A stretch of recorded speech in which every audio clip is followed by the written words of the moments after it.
है किसी भी व्यक्ति की सच्ची कमाई केवल आर्थिक धनोपार्जन करना नहीं, उसके बारे में लोग क्या समझते हैं, उसे क्या बोलते हैं, यही उसकी वास्तविक कमाई है। और आप लोगों ने जो इतना अच्छा हमारा भव्य स्वागत किया, हम सबको पगड़ी पहनाई और स्नेह से हमारा जो सम्मान किया, उसके लिए मैं पूरे कॉलेज का तहे दिल से शुक्रिया अदा करती हूँ और आप सबको स्नेह देती हूँ। यूँ तो लिखने को तो बहुत कुछ है, बताने को बहुत कुछ है, लेकिन जो मुझे महसूस हुआ वो मैं आप सबके साथ साझा करती हूँ। आज घर की ओर चला घर का बागबान, आज घर की ओर चला घर का बागबान, वक्त की ना होगी अब कोई पाबंदी, समय के भी हो जाओगे धनवान। कविता लिखने का शौक है, इसलिए कविता में ही बता रही हूँ। अब अपने हर शौक को पूरे करते जाना, सामाजिक कार्यों में भी समय लगाना, सपने बड़े देखो, लक्ष्य साधो और जब तक लगे रहो, जब तक लक्ष्य ना मिल जाए, ये इनका सदा कहना है। आप सब बच्चियां भी इस बात से सहमत होंगी और घर में अपने बच्चों को भी इन्होंने सदा यही सिखाया है। परिवार में और सभी बच्चों के लिए भी सदा प्रेरणा स्रोत बने हैं। लगन, अगन, पागलपन, ये घर में एक बोर्ड हमारे ऐसे लगा हुआ है, वहां पर इन्होंने लिख भी रखा है। ये लगन, अगन, पागलपन हो लक्ष्य के लिए, लगे रहो, अड़े रहो, डटे रहो, फिर लक्ष्य मिल जाता है। आपका यह नजरिया आपको पूरी भीड़ से अलग बनाता है। सार्थक कर्म, मधुर वाणी, उम्दा व्यवहार और परिचय क्या दूं मैं आपका, आपसे सुशोभित यह समाज और हमारा पूरा परिवार। परिवार के रीढ़ स्तंभ हैं आप, जानते भी हो, मानते भी हो कि जिम्मेदारी संग ही मिलते हैं अधिकार। निर्मल चित, चितवन भी चारू, चित्र चरित्र चेतन अचेतन चेष्टाओं ने किया सदा कर्मों का सुंदर श्रृंगार। अनुशासन, मर्यादा, प्रतिबद्धता, प्रयासों को समझा जीवन का सच्चा अलंकार। कर्म भूमि के रंगमंच पर निभाया बखूबी अपना हर किरदार। अच्छा बेटा, जितनी इन्होंने अपने माता पिता की सेवा करी वो शब्दों से परे है बताना, वो केवल महसूस की जा सकती है। अच्छा बेटा, भाई, पति, पिता, मित्र, शिक्षक, सहकर्मी, हर रूप आपका अति दमदार। एक बार किसी ने पूछा मुझसे, आप तो लिखती हो, बेटी को आर्ट में महारत हासिल है, बेटा म्यूजिक में वाद्य यंत्र बजाता है, तो धवन साहब में कौन सा टैलेंट है? मेरा जवाब बड़ा दिल से था। मैंने कहा, वे हमें घर में ऐसा माहौल देते हैं जिससे हम अपने हुनर को निखार पाएं, संवार पाएं।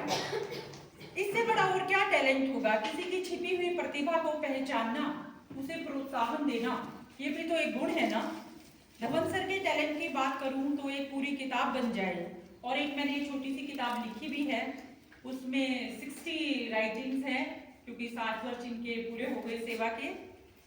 अजात शत्रु, ये कुछ विशेषण है जो इनके ऊपर सटीक बैठते हैं। ये कोई अतिशयोक्ति नहीं है, 31 साल का मेरा साथ है तो मैंने ये चीज अनुभव की है।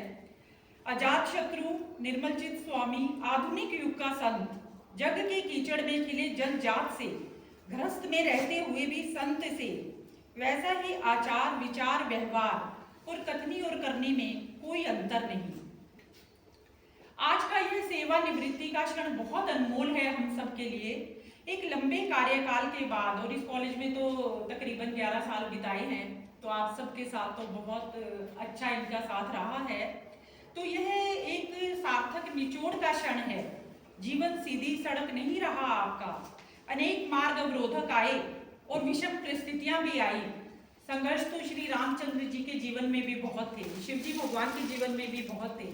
फिर हम आम इंसान इन बातों से कैसे बच सकते हैं? किसी भी क्रिया की प्रतिक्रिया सबसे ज्यादा महत्वपूर्ण होती है कि हम किसी चीज के लिए कैसे रिएक्ट करते हैं। समस्याएं आई पर हंसते हंसते और सहजता के साथ समस्याओं का निवारण इन्होंने किया। अपने पूरे कार्यकाल में हर चुनौती का सामना करते हुए बेदाग अपना सफर पूरा किया।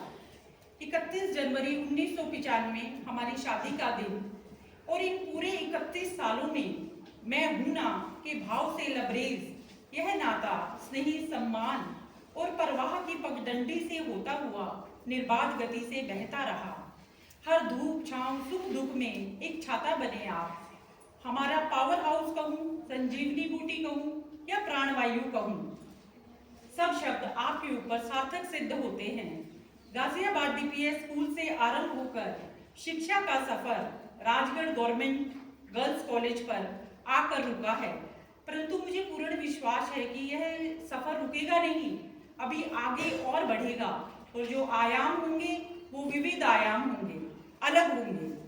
मेरी एक पंक्ति है जो मैंने खुद लिखी है, गुरु हो गर सोने सा शिष्य कुंदन बन जाता है, चित्त की बंजर भूमि को गुरु ही उपजाऊ बनाता है। गुरु ही वह पारस है जो पत्थर को सोना बनाता है और हमारे भीतर सोए हनुमान को गुरु ही तो जगाता है। गुरु पथ प्रदर्शक है, हमें फर्श से अर्श की ओर ले जाता है। मात्र अक्षर ज्ञान देना गुरु का काम नहीं, वह तो आजकल गूगल पर भी मिल जाता है।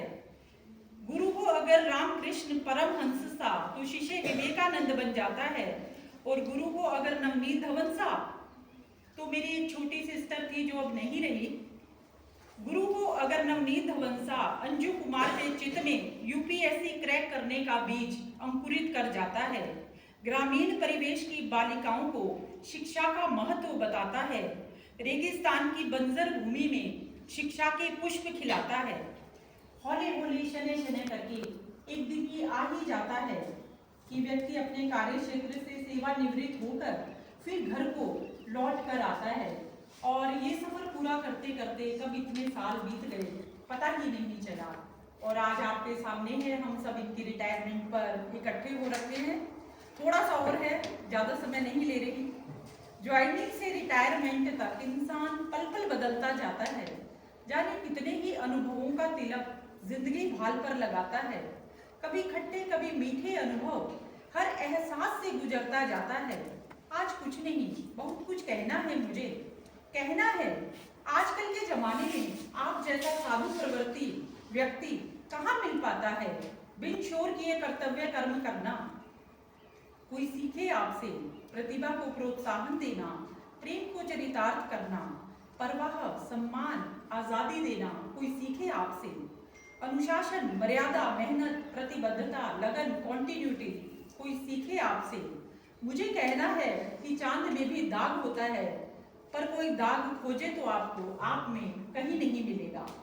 सेवानिवृत्ति की इस बेला पर मेरी दुआएं कर लेना स्वीकार। 31 बरस का सफर संग बिताया आपके, किए सदा खुशियों के दीदार। अपने हर संभव प्रयास से बने आप हम सबके जीवन के शिल्पकार।